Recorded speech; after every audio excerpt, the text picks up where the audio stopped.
Alors mon nom de scène c'est Sammy TJ, je vais vous faire un petit texte que j'ai écrit il y a quelque temps, que certains d'entre vous qui sont ici connaissent déjà, mais voilà, les scènes slam me manquent, donc c'est un petit texte en hommage à ces scènes, on se retrouvait tous. Je vais vous conter une petite histoire sous la forme d'une brève de comptoir. J'en ai vu s'enfiler à la chaîne des vers, comme enivrés par une soif insatiable, une parole prononcée annonce un vers, en réalité en litres ils versent leur flot. Ils n'ont pas peur de paraître controversés, ils s'exhibent contre un verset ou une prose. Le cœur est nu, ils osent enchaîner les mots au micro et se délivrent parfois parano à la faveur des clameurs et bons mots.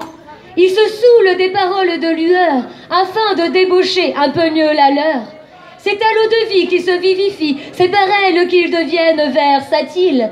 Ils sont d'étranges volatiles de la nuit, vous dérangent, paraît-il, par leur ivresse.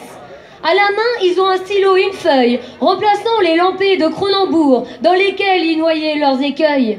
Ils se sont fait adeptes des calembours, se bourrer de talent, demeurent sobres.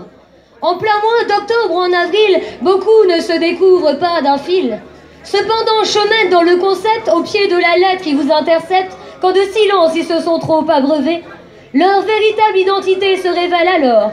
Peu pudique quand il s'agit d'être ludique, les jeux de mots sont leur exutoire. Oui, c'est certain, j'en ai vu déboire, mais aussi et surtout de nombreux déboires. Ce ne sont pas des élucubrations d'ivrognes qui dans les bars jusqu'au petit jour résonnent. Mieux que l'alcool, le partage délie les langues et les voix d'école s'imbibant d'éloquence.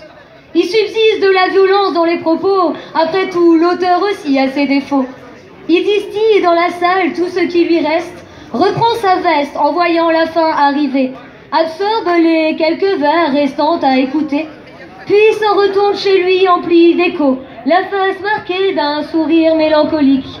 Après avoir formulé la promesse qui reviendra, que de son formidable art il sera encore le pilier, il sait que ses écrits resteront gravés en ces lieux, on se souviendra d'eux et on oubliera son nom.